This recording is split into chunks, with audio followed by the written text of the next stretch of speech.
तो सबसे पहले जानेंगे फायर क्या है। तो फायर 3 चीज़ से होती है। कितनी? 3 चीज़। एक है ऑक्सीजन, एक है फ्यूल और एक है इग्निशन सोर्स। मैं आपको बताता हूँ। ऑक्सीजन तो सब जानते हैं, बराबर। फ्यूल में अपने आसपास में क्या है? प्लास्टिक, लकड़ा, पेपर, पुट्टा, फिर फ्लेमेबल लिक्विड है जैसे डीजल है, पेट्रोल है, क्लीनर है, पेंट है, फिर आपका आ गया फ्लेमेबल गैस है, ठीक है, और इलेक्ट्रिकल फायर पैनल में भी होती है। तो ये सब फ्यूल्स है, मीन्स ये यहाँ पे फायर होने का चांसेस है। और लास्ट में इग्निशन सोर्स। इग्निशन सोर्स किसको बोलते हैं? कि भाई पर्टिकुलर एक कोई भी मटेरियल है, उसको हीट करने के लिए जितना टेम्परेचर चाहिए ना, वो इग्नाइट होता है अपने आप। ऐसा नहीं है कि अपन ने फायर लगाया तो वो जल गया, नहीं, वो इतना हीट हो गया कि उसके बाद वो अपने आप जलने चालू हो गया, ठीक है। फिर वो तो कंटिन्यू जलता रहता है ना। तो वो इसलिए है ताकि वो उसको पर्टिकुलर एक टेम्परेचर मिलता है। सपोज अपन घर में या कहीं पे भी एक कुछ जलाते हैं तो जल्दी जलता नहीं है, क्यों? क्योंकि उतना टेम्परेचर नहीं आया उसका कि वो जले।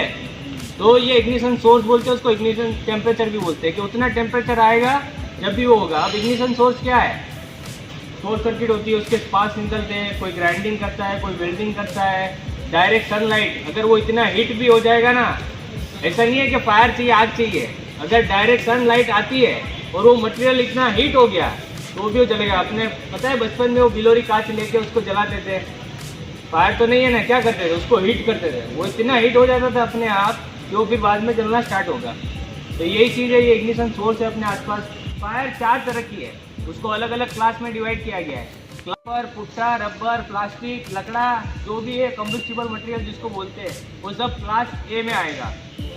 क्लास बी में आएगा फ्लेमेबल लिक्विड, जिसमें मैंने बताया petrol, diesel, cleaner, paint, oil, जो भी है, और फ्लेमेबल गैस, चाहे एसिटिलीन हो, चाहे एलपीजी हो, सीएनजी हो, और दूसरे कोई है गैस, तो वो जलने वाले गैस आते हैं क्लास बी में। क्लास बी आएगा आपका इलेक्ट्रिकल फायर, जहाँ पे पैनल्स है, बड़ी बड़ी है, अपना स्टेबलाइजर्स है, ट्रांसफॉर्मर्स है, तो उसमें भी फायर लगने का चांसेस रहता है। और क्लास डी आएगा, वो है मेटल फायर। मेटल भी फायर होती है, अगर प्योर मेटल होती है जैसे सोडियम है, पोटेशियम है, मैग्नीशियम है, एल्यूमिनियम है, तो वो भी फायर पकड़ती है। ऐसा नहीं है कि वो भी फायर नहीं होती, वो भी फायर पकड़ती है अगर वो प्योर फॉर्म में है तो, ठीक है। अब अपने पास ये 3 फायर एक्सटिंग्विशर्स है, ठीक है। हर एक का काम अलग अलग है, ठीक है। क्यों अलग अलग रखते हैं? इसलिए मैं बोला कि क्लास अपने को पता होने चाहिए। आपको अगर क्लास पता होगा कौन सी फायर है, ठीक है। फायर के एक रूल्स होते हैं कि भाई आप बुझाने जाओ तो पहले आपको पता होना चाहिए कौन सी फायर हो रही है। फॉर एग्जाम्पल, अगर आप इलेक्ट्रिकल पैनल में आग लगी हो और आप ये मैकेनिकल फॉर्म लेके गए तो आपको करंट लग सकता है। क्यों? उसमें पानी है। इसमें क्या है? पानी के साथ एक केमिकल रहता है, वो फॉर्म जनरेट करता है। तो ये तो पानी है, तो इसी में तो अपन लगा नहीं सकते। दूसरी चीज़ है, अगर इसको अपन ने एक वाटर आता है, वाटर का भी एक फायर एक्सटिंग्विशर आता है। सपोज कोई फ्लेमेबल लिक्विड में आग लगी है और आप वो वाटर वाला लेके चले गए तो क्या होगा? बुझेगी? नहीं बुझेगी। क्यों?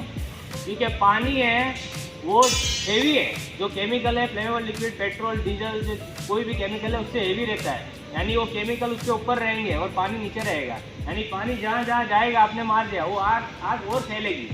इसलिए अपन को ये पता होना चाहिए कि भाई कौन सी आग लगी है और इसको कौन से फायर एक्सटिंग्विशर से बुझाना है, ठीक है। तो अपने पास ये 3 तरह के फायर एक्सटिंग्विशर है। क्लास ये फर्स्ट है ABC टाइप का, ठीक है। ABC या उसको ड्राई पाउडर भी बोलते हैं, इसको DCP भी बोलते हैं। क्यों ABC बताया? क्योंकि ये तीनों क्लास में काम लगता है। Class A fire, class B fire, class C fire, तीनों फायर में ये काम लगेगा, ठीक है। दूसरा है मैकेनिकल फॉर्म। मैकेनिकल फॉर्म में आपको बताया गया है, क्या बताया है? A और B। क्या है? A और B। तो ये समझ में आना चाहिए कि ये A और B क्लास में ही काम लगेगा। C में मना किया। क्यों मना किया? पानी आता है, लिक्विड रहता है, शॉक लगेगा चांसेस। इसलिए मेटल भी बहुत सारी है, सोडियम मेटल है, पानी में डालो ब्लास्ट करती है, तो इसलिए इसमें पर्टिकुलर आपको क्लास बताए जाएंगे। फिर ये आएगा CO2 में लिखा है B और C। तो ये अपने जो भी फ्लेमेबल लिक्विड है, फ्लेमेबल गैस है, उसमें प्लस इलेक्ट्रिकल, उसमें काम आएगा, ठीक है। तो हर एक का अलग अलग काम है। फिर ऐसा नहीं है कि भाई कहीं और फायर लग गया और अपन कोई और उठा के लेके गए, फिर ये काम ही नहीं करे वहाँ पे और आप फंस जाओ, आग बढ़ जाए।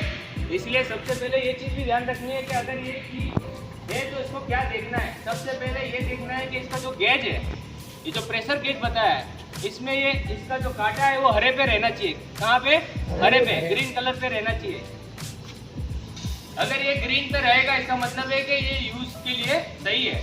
अगर ये लाल इधर आया या इधर आया तो ये काम का नहीं है। दूसरी चीज ये देखनी है कि इसका ये जो होज है वो होज सही है कि नहीं है, होज बराबर फिट है कि नहीं है, होज कोई डैमेज है कि नहीं है।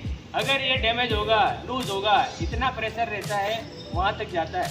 अगर ये लूज हुआ देगा या आपको लग जाएगा, ठीक है। अगर फटा हुआ है तो कोई मतलब नहीं है, इसका पाउडर पूरा निकल जाएगा, इतना इफेक्टिव नहीं रहेगा कि जहाँ अपन को आग बुझानी है वहाँ पे जा पाए, ठीक है। फिर एम एट द बेस, क्या करना है? एम, अपने जो बेस है बाहर जहाँ लगा है उस पे एम करना है, सिद्ध करना है उसमें। फिर है आपका स्क्वीज, अगर ऐसे टाइप का है या वॉल खोलना है उसको बोलते हैं स्क्वीज करो।